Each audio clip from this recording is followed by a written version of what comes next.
Welcome again here to the Strand Road Clubhouse, where we're recording the latest episode of our podcast called Kingdom Calling. Now, Kingdom Calling is also a horse who won in Listowel on Saturday at 250 to 1, the longest price winner in Listowel ever, even before the time when John Kennedy was born. And I don't think any one of the group of panelists here with me and myself had a euro on, 250 to 1. I'm never going to forgive myself. Anyhow, I better introduce my panel because we have a busy evening ahead. And to my left, my first panelist, who I was close to today at Sullivan Cup semi-final, which the Green here in Tralee contains players from a lot of my clubs. They were playing St. Pat's Castle Island, and they won pretty handy in that one, but only in the final quarter. We'll say it was a good game for 40 to 45 minutes. And that's the great historian himself from the Spa grounds, so he felt at home today, and that is Jimmy Darcy. Jimmy, I can barely remember last week, so don't worry about the historian bit, lads. Yeah, I know, yeah. Well, your history lately hasn't been great. But anyway, next we have a man who has a habit of turning up at the wrong venue. When he was a player, he never did it, in fairness, because he was always first into the dressing room and last out, only when he was taken off, when he got cross, went in, had a shower and went home. But not really anymore. He's now very well behaved. He does work with us, obviously, in Clubber, and he also operates with a rival in Terrace Talk. And we'll see, I've noted his predictions on Terrace Talk. We'll see will he be consistent on Kingdom Calling. But as always, with his 3 All-Ireland medals, he has more All-Ireland medals than the rest of us combined. And that wouldn't be easy, that wouldn't be tough. John Kennedy, you're welcome. Thanks, Murt. I didn't mention ST, did I? No? No word That's yet. good, or any neighbouring village. Now, next we have the man himself, the man who fancies himself as a coach, a reporter, a tea maker, and a lover. And that is the man from Tarbert, Swanky. We'll have to call him from now on. He spends a lot of time there eating rather than drinking, to be fair to him. Freelance reporter, journalist, works for the Examiner and, of course, the Kerryman. That's John O'Dowd. John, you're welcome. Thank you. And finally, the only man with a bit of sense on the panel, despite the fact that he comes from John Mitchell's originally, that's Clive O'Callaghan. And Clive, of course, is the head coach of Ardfert, who are on the cusp of winning the Junior Premier, I think. And that final is going to be on when? A couple of weeks, is it, do you think? Yeah, just neither our days really, depending on the county championship. Oh yes, St. Brendan's are still involved. Yeah, back end of October. Yeah, the back end of October. So he's still involved, and you had a great victory last Sunday, hadn't you? You beat your native John Mitchell's. What was the score on that? 1-14 to 1-4, I think. All right, yeah. Must-win game, as you know. I know, he stayed up, yeah. I know, yeah, because I think that score was predicted about 2 months ago. But anyway, it came to pass, and Ardfert are up, and well done to Eamon Ferris and all the gang, and of course to Clive.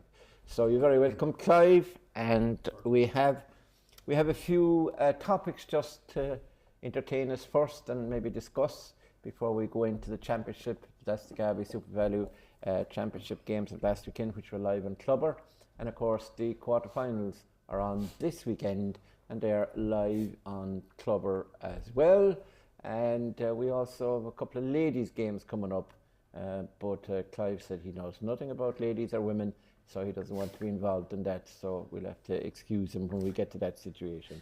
Another, I want to excuse you from anything anyway, because you have plenty of guff in you. Jimmy, I suppose first of all, you would have a passing interest in the ladies, right? And I suppose the breaking news on Sunday evening, I won't say caught people by surprise, probably maybe the timing of it, but You know, the lads had done 5 years in a bit, brought an All-Ireland success, brought us to 3 All-Irelands.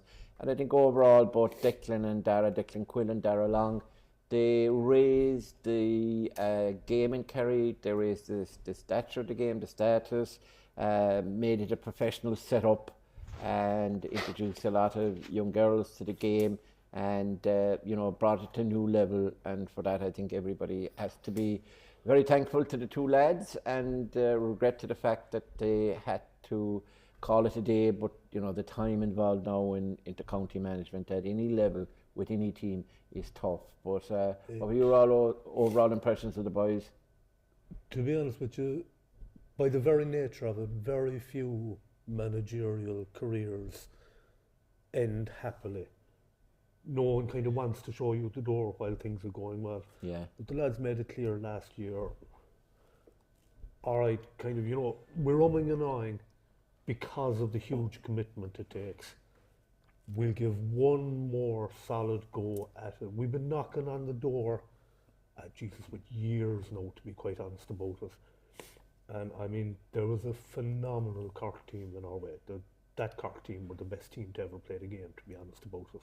I know we had a great team during the 80s, but that Cork team was something else.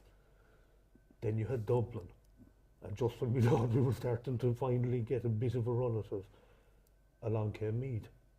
They actually beat us in the Division 2 league final, and they never looked back after that, and they ended up with 2 All-Irelands. And this was the year, as everybody gave it everything. You could feel right at the start of the year there was a buy-in, and you could see every player coming in. And they eventually got over the line, and it was hugely emotional for everybody. And basically, you know, it's the ladies' game, but any of them will tell you that 2 men in particular were completely responsible for it. They lifted everything all around them. Yeah, true. John, I suppose as often said about Mick O'Dwyer, maybe, you know, without foundation, that he maybe stayed a year or two too long, but he was probably trying to develop replacements for the teams that go into the area. But to go out, as Jimmy said, on top, go out when you're winning. You won that All-Ireland, broke, was it 21 year, 1993 to 2000 to 2024. Oh God, my maths. Great nearly 30 years. Yeah. The number of players, Geraldine O'Shea, like was around in 1993. But I was going to say, I think Geraldine, which may be 15 years old, and actually won one.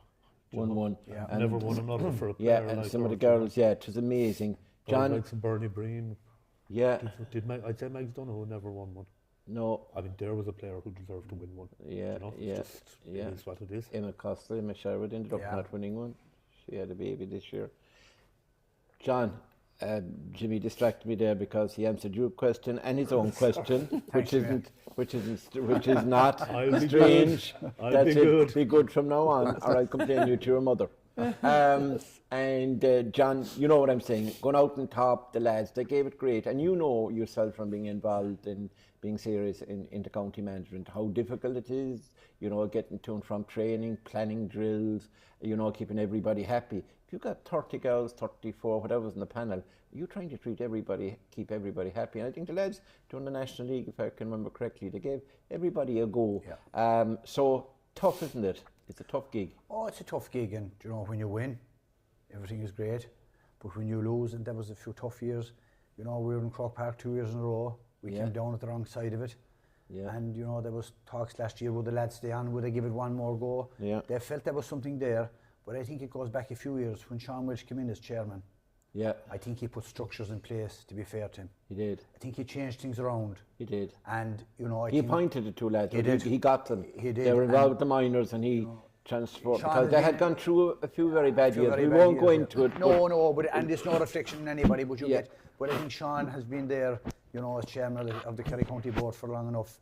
He knows what it takes, and I'd say from the outside looking in, he came in with a vision and with an idea, brought in the 2 lads, and I think that, you know, their enthusiasm and the professionalism they brought to it, they were rewarded. Sometimes you're not rewarded, like, and great people and great teams, you know, there was names mentioned there, hadn't got the All-Ireland medal. No. You know, wasn't it great to see Louise getting it this year? Yeah. You know, and everybody in the panel, in fairness, but like you said, so difficult to keep everyone happy with a big panel. Yeah. They rotated it during the league.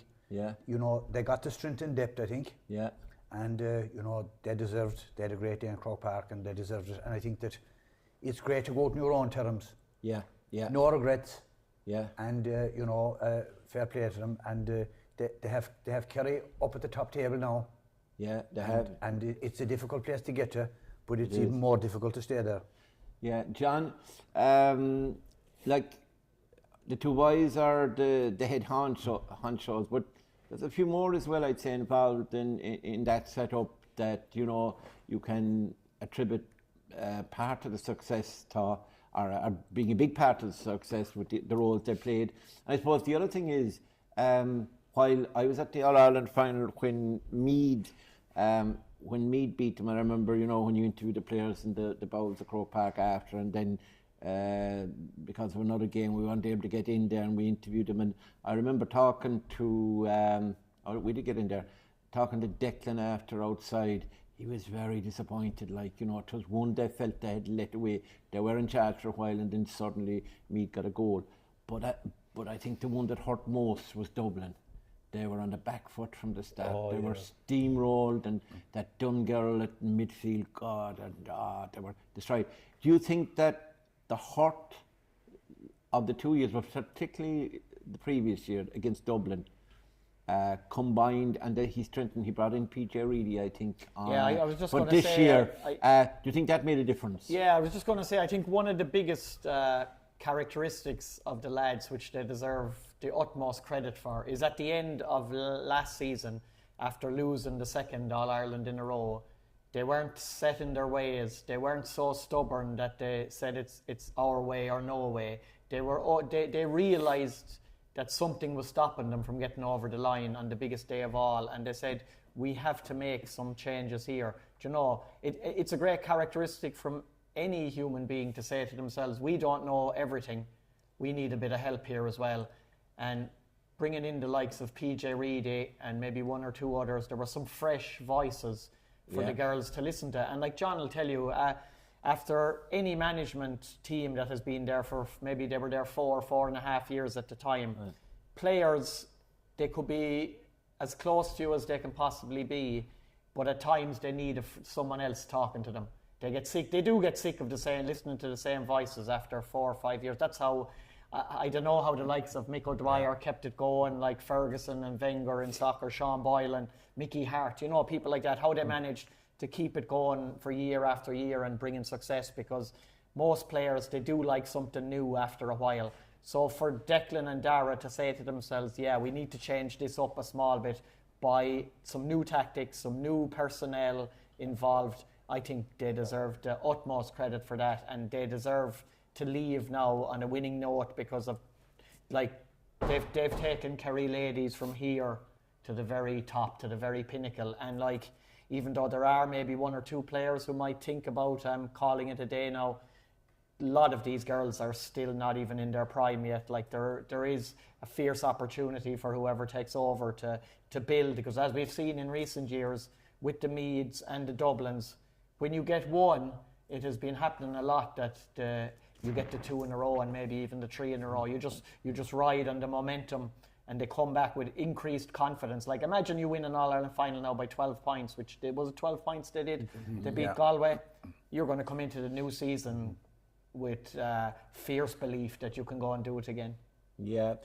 Clive, I know you said you want to get involved, but generally, obviously, number one, it's very emotional for the boys to leave a setup like that, a winning setup, a setup that basically they transformed into from a situation where things weren't going well, numbers were poor, the overall structure wasn't great, even at county level, and then all of a sudden Sean came in, sort of troubleshooter, sorted things out, and then, you know, the present committee had brought it on and, you know, maintained the levels and brought it on to new level. But how difficult is it for them to leave this, or a manager to leave, or a management team to leave a situation where they're on a high, as John said, 12-point win in All Ireland, and going forward. Is that difficult? I think management teams, by their nature, are always under pressure, no matter what level you're in. There's always a bit of heat and a bit of pressure on. And the one thing with these two lads, Declan and Darragh, they raised the profile. The crowds are back. They were getting good following, National League, bad days in Stacks Park. They were, the crowds were following the team. But these two boys said at the start of this year, okay, they had their defeats, and they were deliberating whether they're coming back for 2024. And they said they're coming back to win in All Ireland. So they put massive pressure on themselves by that statement alone. At the beginning of the year, you were giving people a stick to beat them with. Look, as I said, their management teams under pressure, but I put big pressure on them as a management team to say, we're here to deliver in All Ireland and nothing else is acceptable. Because look, you'll see various management teams that talk about developing the group and developing people, and at the end of the day, it's a results business. And those boys are going to be judged on the statement they made of winning in All Ireland, and they won it comprehensively. I actually kind of felt, even at the time, there was obvious trust in the group. They weren't saying it to the players. They were saying it along with the players. We know how close we are. No excuses. This is the target we're setting for ourselves. And I think that can be a very risky thing. That can be a burden. But it can also send a message within the group that, they know and we know that we are good enough to do it. Another thing I thought was Louise was actually nursing an injury through the National League. Something I thought was a bit of a weakness over the last couple of years was there was a big dependency on Louise for scores. Now, Louise had a fantastic year. She was 6 points in the All-Ireland final, I think. But during the league, as you said, rotated the players an awful lot, gave everybody a run. Got a bit of a surprise off Armagh in the league final, I think. I thought we were very well beaten that day, very cleverly so. But I just felt that statement at the start of the year gave me an awful lot of hope. That Antrim game terrified me again. I was right back to if you haven't forgotten what I asked you, keep going. I don't think, to be fair, they had planned. I think they got to league final by once in the fall, but they got there without being in. Without pushing forward, they were running players. Still, that statement leaves you with a lot of. There's a monkey in your back all year to say, if we don't deliver this, we're after saying we're here to win in All Ireland. And okay, you can say it privately within the group and say, look, this is our aim, but publicly, that was their opening statement, and they delivered in spades. And they have left the hook, and now Sean Welch came in and quickly got the structures in place. The crowds are back following the team, and that's down to Declan and Darragh. So they have all the boxes ticked. They have the crowds back. They have a fierce following. There's a fierce goodwill towards the ladies football team. And they lifted the summer for us after the men disappointing. So they were entitled to go on their own terms, and they've left it in a far better place than what they found it in. Jimmy, I know you want to get in next, and there's no point in I asking the other two boys because you're interrupting. But I said my piece. No, you haven't. Is it a big? You have in your head. But is it a big drawback? Was it a big drawback? And does it put the win and their success even over the fact that they reached the All Irelands and brought it to a new level? The fact that the ladies in Kerry, they don't have a pitch. So they were going from Fossa, from what I believe, right up north, almost into Limerick, to Brosna, to train and to play games. As you know, they went around the county as well.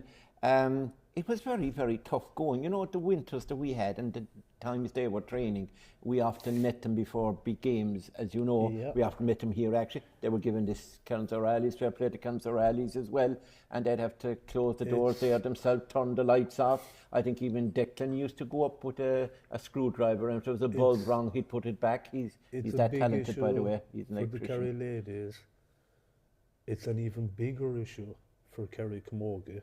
And remember, Kerry Camogie lost to Kilkenny in an intermediate semi-final by a point after extra time. So, I mean, that's a great team as well, and they deserve more than what they have.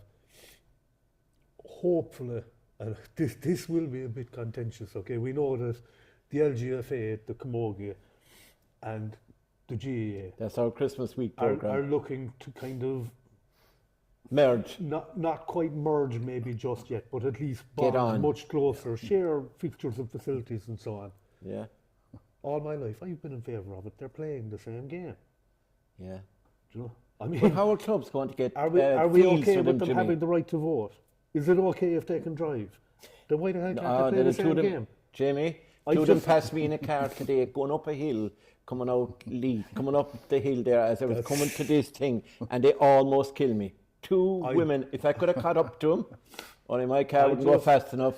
I'd have taken the number and reported them. now, because as we know, fixture schedules are absolutely jammed. We spoke about it last week.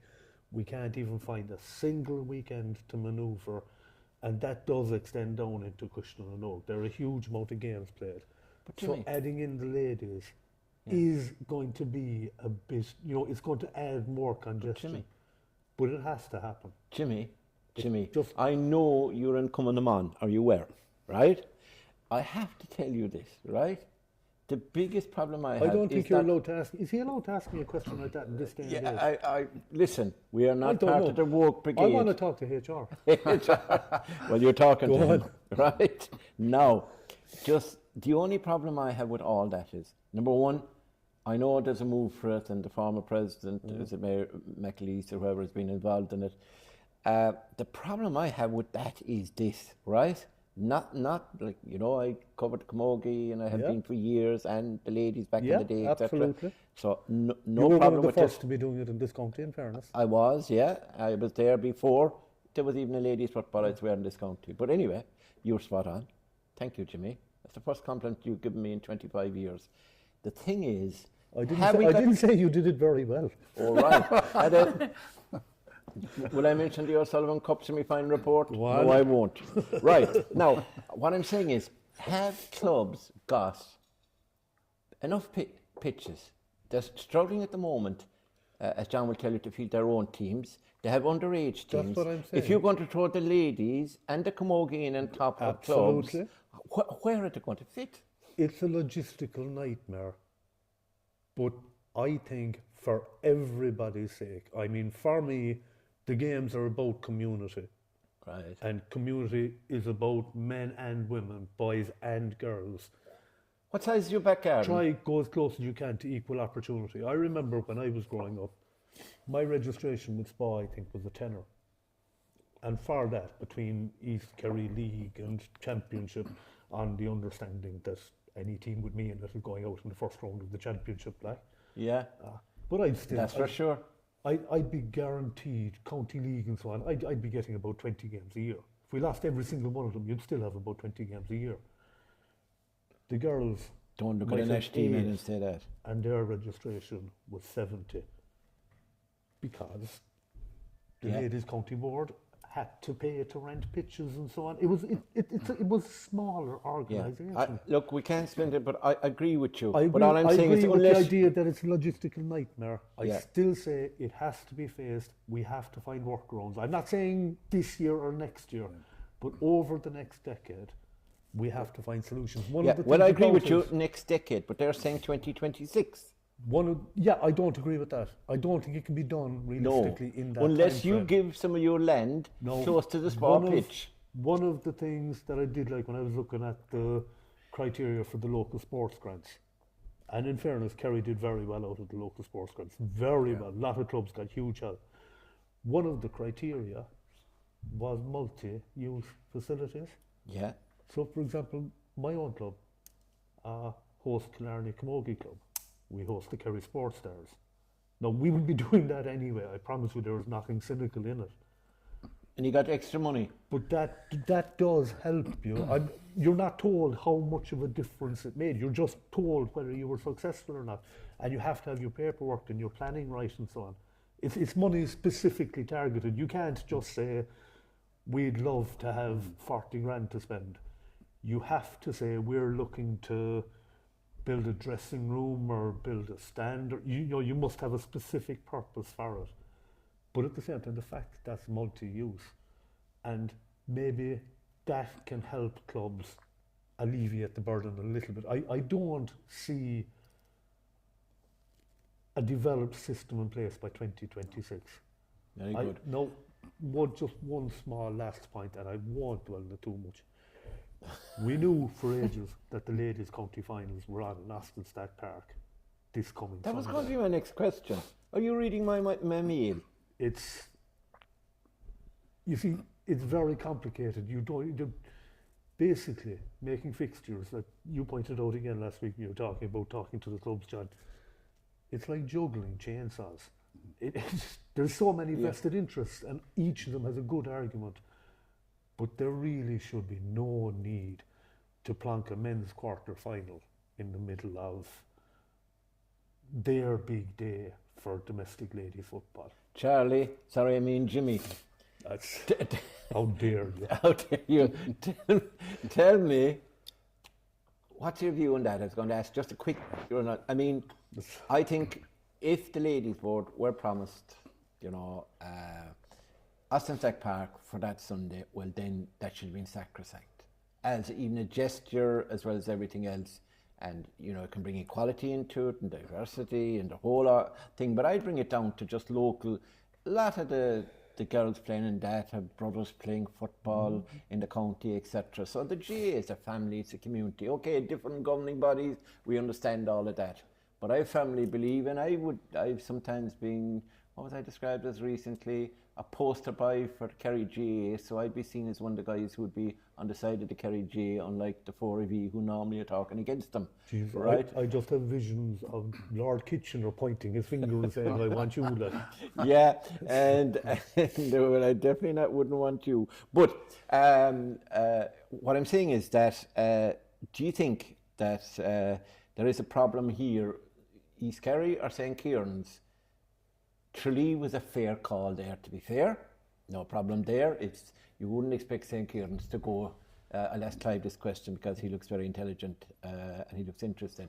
St. Kieran's wouldn't want to go or shouldn't be asked to go to play an East Kerry team in Killarney. That's the thing. So it should be in Tralee. But why isn't it on Saturday in Tralee? That's the question I'm asking. Yeah, I suppose the wider point is the 4 quarter-finals. We're down to the quarter-final stage in the county championship. And I think the public in Kerry should have an opportunity to go to those 4 games, whereas we've 2 in Killarney on Sunday and we've 1 in Tralee on Sunday. So straight away there's a clash where you're going to go to Tralee or East Kerry or in Tralee. They're always a draw, and you have the 2 games in Killarney. So I think that could have been better done.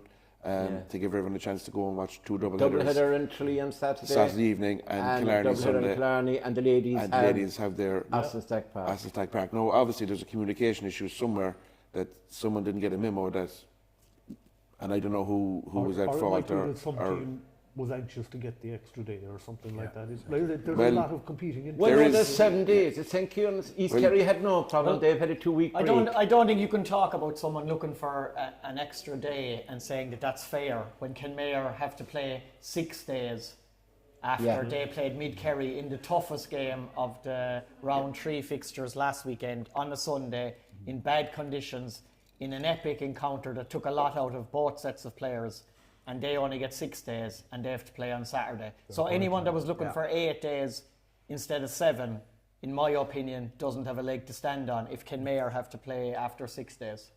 So John Kennedy, you're a diplomat, right? And a man who's been in many a geographic argument, let's put it like that, and that sort of stuff. So be the mediator here. What happened? I say, first of all, Murt, to go back to your point briefly, I was involved with the minors in 2006, and we were depending on the clubs to get pitches that time. Yeah. Now we've evolved, and you have the Centre of Excellence, Currens and all that. So we have come along the way. I'd agree with Jimmy. It's not going to be an easy transition because you're depending on clubs, teams. You're depending on. There's only so many pitches. Yes. So many all-weather pitches. And they're so busy.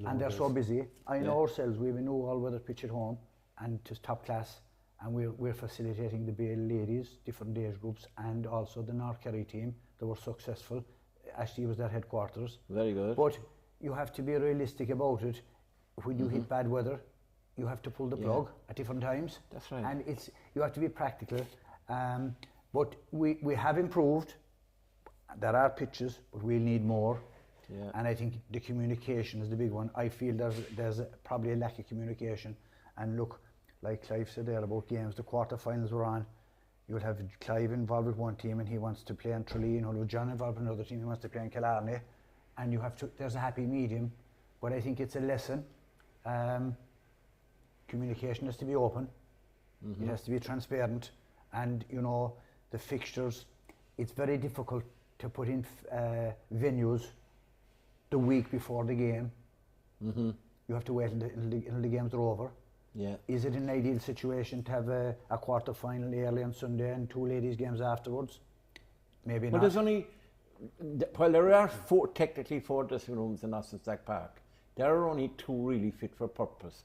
One is a kind of a spillover where, you know, there's treatment for a player, physio, etc. The one on the left is you go in the door, and the one on the right then is kind of a spillover. I mean, and then there's only 2 sets of showers, like, so, like, and then it's women and men. Like, this whole thing, to me, I want the women there on the one day, I don't want men in there, or I want the men there and I don't want women in there. So it's, but the other thing, John, look, without coming down on one side or the other, at the moment it seems that the Kerry GAA, the men, are taking the flak, right? And I think that's unfair. I think the ladies may have, and I say may have, this is not gospel, I'm not making any assumptions, I'm just saying, in hindsight, was it wise for the ladies to go with the fixtures that were on Radio Kerry on Sunday at 2:30, somebody heard them, and then before the games are finished in the quarterfinals of the men's and before those fixtures are made Sunday night? If it would never have gone into the public domain, possibly, if the ladies had waited and saw that fixture and said, hang on, contact the CCC, say, listen, I thought we had an agreement, there was an agreement, that we would have Austin Park on that Sunday. But once the fixture was given by the ladies, that they had the double header there, 2 o'clock and 4 o'clock, well then when you saw a men's game on there at 2 o'clock, all hell broke loose. Well, there's obviously been some wires crossed at some stage. Like, whoever is to blame for that, nobody knows. It's been sorted, obviously, to some degree now. Obviously, but it's very late, 6:30 for a ladies' game on winter's evening. on a winter's evening with people travelling up from Waterville and It's not the ideal solution. And even for commentating or anything, like, I don't think, as far as I know, it's on Clover, and I don't want to get myself any more bothered about that, so I'm saying nothing, except that I think it's not on Clover as of now, as we speak, and we're recording this on Wednesday evening. So therefore, if it's not, I think if it was, in terms of people who are going to come to the match to see their playing would come anyway, right? We're going to see the match. But from any perspective, if you were coming, say, to the men's game and you want to see the senior ladies final, well, you'll have to come in at 1:30 for a 2 o'clock game, East Kerry game, and then you'll watch the intermediate, and fair play to Scott Glen and MK Gales. They're entitled to their day in the sun as well, or in the showers or whatever we'll have on Sunday. It wouldn't surprise me if that's actually the best game of the 3 of them. It could It be. really wouldn't. It could, I yes. suppose you have to look at it from a Southern Gales perspective as well, and their team and their supporters and their families and stuff. Like, win, lose or draw on Sunday, they're facing not getting home until fairly late in the night. Yeah, well, it's a good hour and a half from Tralee into some of their parts, and you're talking about a 6:30 game, 8:30, say, it's going to be between 10 and 11 before they're going home. They have kids going to school the following morning. I think more the communication is the key here. And just look at it, we'll say we're involved in divisional championship. There won't be a county game fixed for the week the divisionals are on, because there's communication. Yeah. There's a representative from the North Kerry board and all the boards on with the CCC. Yes. So the 5th and the 12th are free for North Kerry Championship. So you won't be playing a county junior or novice or whatever. And it won't come out as a fixture. Yeah. It's down and it's black and white. The day will have to come, and it goes back, and we're not going back on it again about everybody getting together. But the day will come when there'll have to be a representative from the ladies on the CCC of the county board when it comes to this sort of thing, or even as You know, there might be an official member of the CCC, but when it comes to ladies fixtures in August and September, that they'd be allowed to sit in and put their point across. Like I think as Clive said there a couple of minutes ago, I think when all of us, and I'd say the majority of people, when we knew that the 4 men's quarterfinals were on the same weekend as the intermediate and senior ladies football finals, we assumed that double bill in Tralee Sunday afternoon for ladies, double bill in Killarney Sunday afternoon for men, leaving a double bill in Tralee on Saturday for the other 2 men's quarterfinals. I think the vast majority of people would have expected that to be the ideal situation. Now, why it isn't, we don't know why it isn't. But I know that East Kerry, because obviously they were 2 weeks without, you know, they didn't have to play round 3, we'll say. They had no problem, number one, coming to Tralee, and I don't think they had a problem about coming to Tralee on a Saturday. So I was told. So does that mean that St. Kieran's had a problem with Saturday and Tralee? And if so, why? Do we know? Is there a possibility that the CCC just forgot that the ladies' county final was on? Absolutely not. I mean, it is a separate organisation. Yeah, no, it would not. Terence Hoolan would not forget that. I know him personally. He's from one of my former clubs, Long Rangers. Fair enough. He would not have But forgotten. then there's a mystery there that we just can't unravel. Then there's a reason for it. Yeah. And we don't know the reason. So, right, lads, we now have spent the best part talking of half an hour, talking about the ladies and paying showing our appreciation for the 2 boys, Declan Quill and Darragh Long, and I think the panel is unanimous in saying, well done lads, great 100%. job, brought Kerry Ladies to a new level, did fantastic work, gave a new, you know, the game is out there now, they're going to schools, there's young kids taking the game up, you've done a lot for the game, and I think all of Kerry, no matter what, whether you're ladies, men's, hurling, soccer, whatever, we call it the sporting family in Kerry, really appreciate what you did. Happy retirement, both of them are too young to retire, I know. It's kind of yin and yang. I used to get on very well with Declan, although Declan would always be kind of probably to be the more sort of in-your-face guy, like he'd tell you straight out whether things were right or wrong. Darragh was different, but Darragh was more sort of laid back. The other guy was, so they were a perfect pair. And as I said, well done to both of you on behalf of everybody in Kerry that I know on sport that I've been talking to. They really are sorry that you're gone, but you've gone out on top. And now we look forward in the next couple of weeks. We'll talk about the replacement, and then we will see what is going to happen. And also, we wish the finalists. We have the junior finals and we have the 2 finals in Austin Sack Park on Sunday. And in the big one, of course, we have Desmond's, Dan Carney.